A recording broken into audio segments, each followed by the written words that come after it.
Today we're going to go over the answers for the Unit 4 study guide. So number 1 says ribosomes. Ribosomes are organelles which make proteins, so that's letter F. Number 2 is the endoplasmic reticulum, and that's an internal membrane system where lipid components of cell membranes are made, and so that's letter D. Number 3 is the Golgi apparatus, and the Golgi apparatus is stacks of membranes that modify and sort and package proteins and other materials for storage or release. So the Golgi apparatus is B. Number 4 says lysosomes. Lysosomes are filled with enzymes that are used to break down organelles that are no longer useful. So lysosomes are G. Number 5 says vacuoles.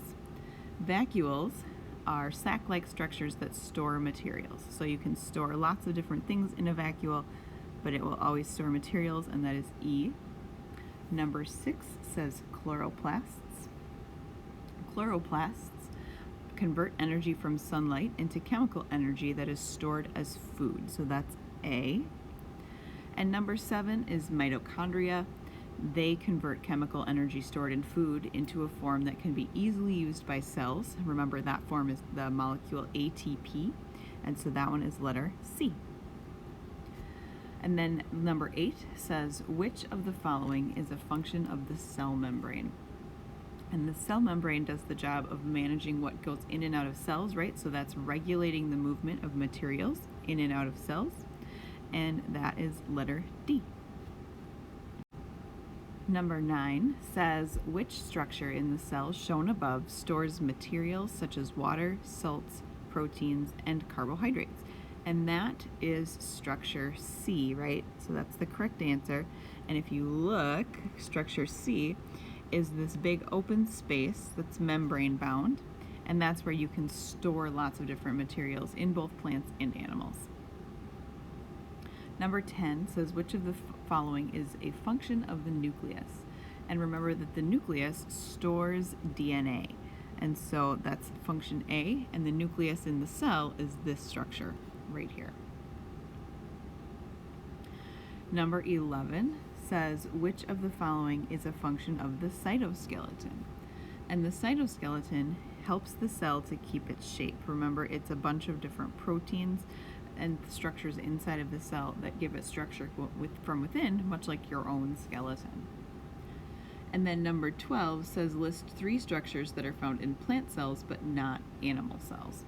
So in animal cells, it lacks a cell wall, so plants have a cell wall. Plants also are able to do photosynthesis, which means that they have chloroplasts. And plants also have that large central vacuole, and that's because they store things that way. Animals have vacuoles too, but they are a lot smaller and distributed more evenly throughout the cell. Number 13 says, what structure is the outside barrier of all cells? And remember that all cells have a cell membrane. Number 14 says, who used a compound microscope to see chambers within cork and named them cells? So that's a scientist named Robert Hooke, that's letter B. Number 15 says, looking at a cell under a microscope, you notice that it is a prokaryote. How do you know?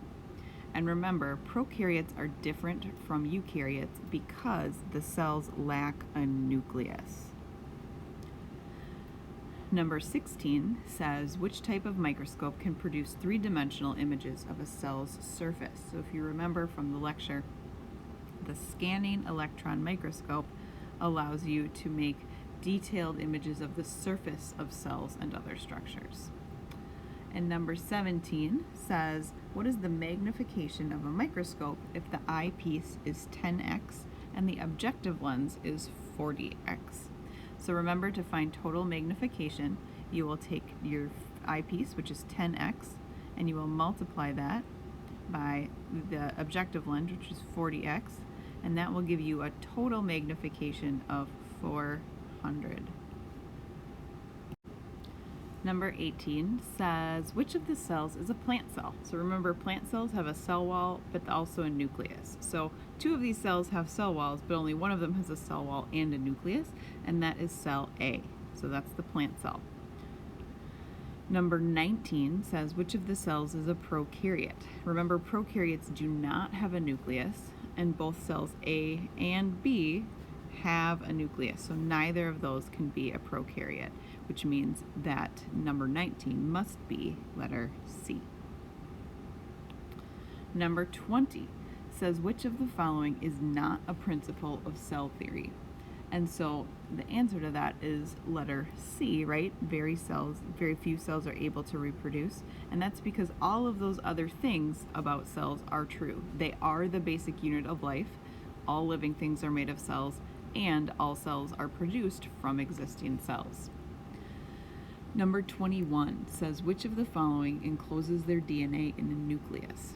And so that is going to be letter C, that is eukaryotes. Remember, eukaryotes include plant cells and animal cells and fungal cells, and they all have a nucleus. Number 22 says, which of the following organisms are prokaryotes? And so prokaryotes, of the things listed here, are only letter C, the bacteria. Plants, animals, and fungi are all eukaryotes because they have a nucleus. The bacteria do not have a nucleus, and so they cannot be eukaryotes. And number 23 says to list 3 types of organisms that have a cell wall. So organisms with cell walls include prokaryotes and bacteria. They include plant cells, and they also include fungal cells. Next, we'll go over some of the vocabulary matching. So number 24 is the light microscope. A light microscope can view specimens that are still alive. So that is letter C. Number 25 is the electron microscope. And this is the microscope that can show the most detail. So that's letter B. Number 26 is eukaryotic. So those are cells that have a nucleus. So that's letter E. Number 27 are prokaryotic cells. These are cells with no nucleus. So that's letter D. And then 28 is bacteria. So this is a type of prokaryotic organism. So that's letter A. Number 29 says cytoplasm. Remember that cytoplasm is the fluid that surrounds the nucleus and fills up the entire cell. So that's letter E. Number 31 is the nucleus that stores instructions on how to make proteins in the form of DNA. So that one is C. Number 32 is the cilia or the flagella, and they are structures that help cells move. So that's letter A. Number 33 is chloroplasts and mitochondria, and they are both structures that are involved in energy conversion. So that's letter B. And then the cell wall is the rigid structure that supports and protects plant cells. So that's letter D. Next, we're going to review some of the different cell parts. So number 35 says, what type of cell is this? So this picture shows an animal cell. And we know it's an animal cell because it has no cell wall, but it does contain a nucleus and a bunch of different organelles. Number 36 is asking us to use the image from number 35 to label the following parts. So letter A is the mitochondria, and you can see the mitochondria is this structure here. Letter B is the smooth endoplasmic reticulum, and so that is this structure here. So it's kind of that network of tubes, but they do not have ribosomes. Letter C is the nucleus. So this whole structure here is the nucleus. You'll notice that it contains the DNA in the form of chromatin. That's the squiggly lines that are inside there. And then there's also a structure inside the nucleus that happens to be letter D. That is the nucleolus. So that's this structure right here. Letter E is the rough endoplasmic reticulum. So letter E is this structure that kind of goes around the nucleus, and it contains all those little red dots. Those are the ribosomes, and so they dot the surface of the rough endoplasmic reticulum and produce proteins. Letter F is the Golgi apparatus. So that's this kind of folded or layered structure here. And letter G is the cell membrane. And so the cell membrane is just this whole structure that goes around the outside of the whole cell. It's shown here in yellow. And now we've made it to the final page. Number 37 says, what kind of cell is this? And this is a plant cell. And so you know it's a plant cell because it's got that cell wall, and it also has that large central vacuole, and it also has those green chloroplasts, which are not found in animal cells or fungi. And then number 38 wants us to use the plant cell image to label the parts. So we'll go ahead and do that right now. Letter A is asking us to identify, this is the Golgi apparatus. So again, it's kind of got that layered look, and it helps to process lipids. Letter B is pointing to the nucleus. So again, you can see it's that structure that has the chromatin in it. That's those squiggly lines, just like we saw in the animal cell.